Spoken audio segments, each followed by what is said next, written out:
सास का घूंघट पार्ट 4। अब तक हमने देखा कि देविका के ससुराल के आदमी औरतों को घर के अंदर नहीं आने दे रहे हैं। देविका उन्हें पुलिस में जाने की धमकी देती है, जिससे पूरे गांव में अफरा तफरी मच जाती है। तभी गांव का एक आदमी सरपंच को बुलाकर ले आता है। सरपंच उनके घर के बाहर का नज़ारा देखकर कहते हैं, जोगिंदर जी, ये आपके घर की औरतों ने कैसा हंगामा मचा रखा है। आपका घर तो संस्कारों की मिसाल था, लेकिन ये मैं क्या देख रहा हूँ। आपके घर की किसी औरत ने घूंघट नहीं कर रखा। अब सरपंच जी, हमारे घर की औरतों को इस देविका ने बहकाया है। हमने पहले ही इन सबको चेतावनी दी थी कि अगर ये घर से बाहर गई तो हम इन्हें घर में नहीं आने देंगे। अब ये देविका हमें धमकी दे रही है कि पुलिस को बुलाएगी। क्या? पुलिस? इस गांव का बरसों पुराना इतिहास रहा है। इस गांव में कभी पुलिस नहीं आई। गांव के सभी फैसले हमने मिलजुल कर किए हैं।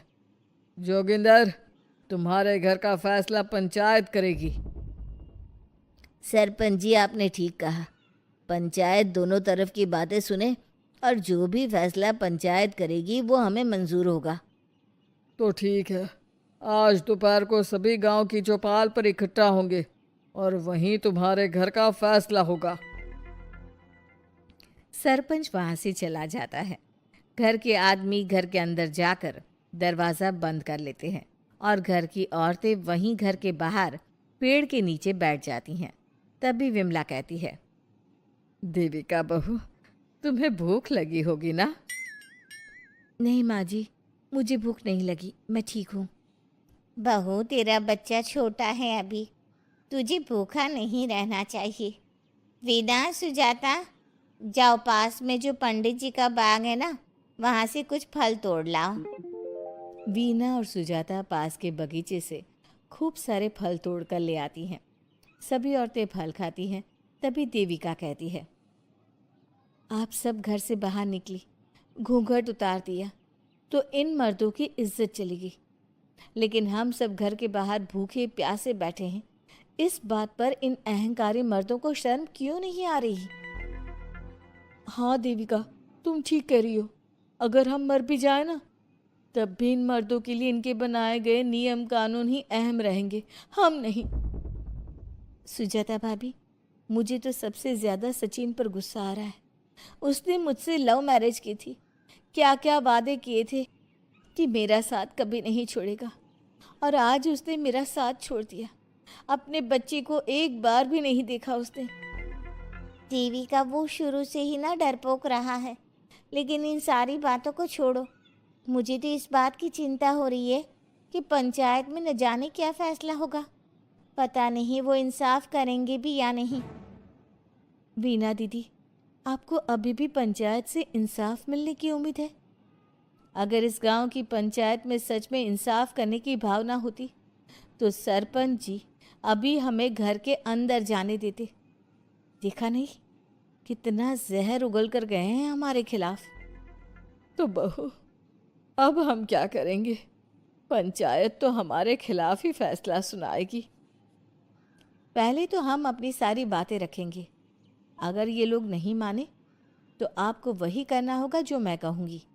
लेकिन एक बात आप याद रखना, किसी भी सूरत में हम झुकेंगे नहीं, क्योंकि हम सही हैं। देविका सभी औरतों को समझा रही थी। तभी वहाँ एक गांव वाला आता है। आप सभी को पंचायत में बुलाया है। उस गांव वाले की बात सुनकर सभी औरतें पंचायत में पहुंचती हैं। वो देखती हैं कि उस पंचायत में सारा गांव इकट्ठा हो गया है। बहुत सारी औरतें लंबे लंबे घूंघट करके वहां आई हुई हैं। तभी पंचायत की कार्यवाही शुरू की गई और घर के आदमियों से पूछा गया कि वो घर की औरतों को घर में क्यों नहीं रखना चाहते। हमारे घर की औरतें ना तो घूंघट उतारती है और ना ही किसी डॉक्टर से इलाज करवाती है, और हमारे मना करने के बाद भी इन सब ने घर से बाहर कदम रखा, हमसे ऊंची आवाज़ में बात की। हमने इन सबको चेतावनी भी दी, लेकिन इन्होंने हमारी बात नहीं सुनी। अब ये सभी औरतें हमारे घर में नहीं रह सकती। अब औरतें अपना पक्ष रखें।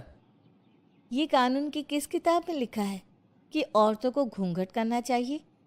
और अगर मेरे ससुराल की औरतें मुझे डॉक्टर के पास ना लेकर जाती तो ना मेरा बच्चा जिंदा बचता और ना ही मैं।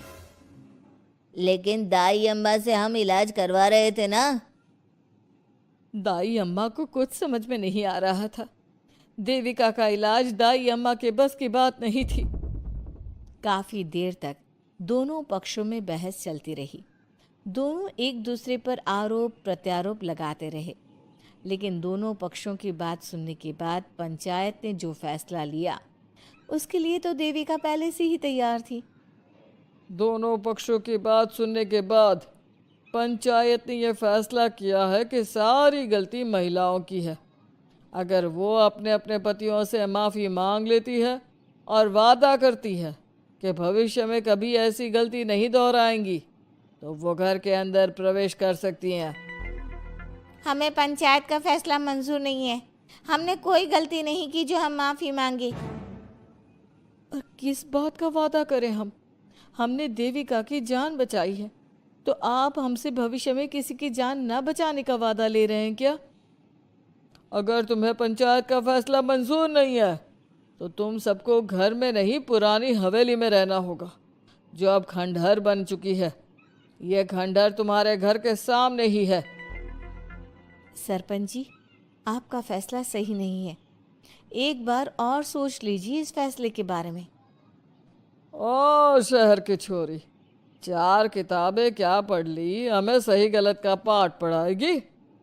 तुझे पता नहीं कि पंचायत का फैसला यहाँ सदियों से चलता आया है और लोग उसी को मानते आए हैं। अच्छी तरह जानती हूँ सरपंच जी। अगर मैं चाहूँ तो आपके इस फैसले को कोर्ट की चौखट तक ले जा सकती हूँ। पुलिस को बुलाकर अभी घर के अंदर जा सकती हूँ। पंचायत और घर के आदमियों की शिकायत पुलिस में कर सकती हूँ और अपने बच्चे को उसका हक दिलवा सकती हूँ। लेकिन नहीं, मैं ऐसा नहीं करूँगी। मैं उसी खंडहर में रहूँगी और इस गांव के आदमियों को दिखा दूँगी कि औरत खंडहर को भी महल बना सकती है, और वो भी बिना किसी आदमी की मदद के। सारे गांव की औरतें देविका की बातें सुनकर हैरान हो जाती है। उनका जीवन घूंघट और घर के 4 दीवारी के बीच में ही था। कोई औरत अपने हक के लिए पंचायत से भी टकरा सकती है, ये बात उन्होंने पहली बार सुनी थी। अब देविका घर की औरतों के साथ खंडहर में चली जाती है। माँ जी, ये खंडहर तो काफ़ी पुराना है। भाभी, खंडहर पुराने ही होते हैं। मुझे तो डरावना भी लग रहा है। मैं डर की वजह से कभी इस खंडहर के आसपास भी नहीं आई, लेकिन मुझे क्या पता था कि एक दिन इसी में रहना पड़ेगा। ये तो टूटा फूटा भी पड़ा है।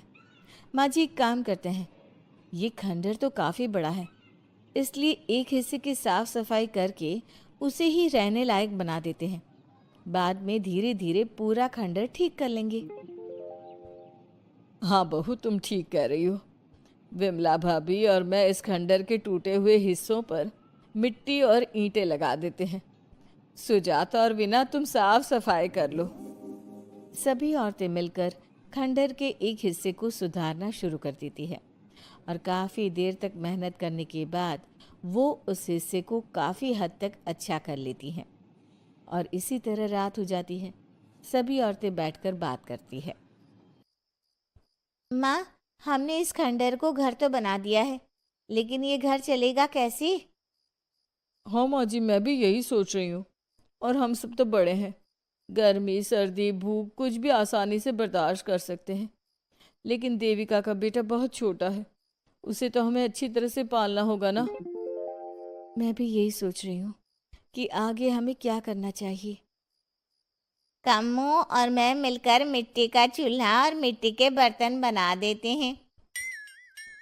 कुछ दिन के लिए खाने का इंतज़ाम भी हो जाएगा, क्योंकि यहाँ पर खेत और बाग बगीचे आसपास ही है, कहीं से कुछ भी ले सकते हैं।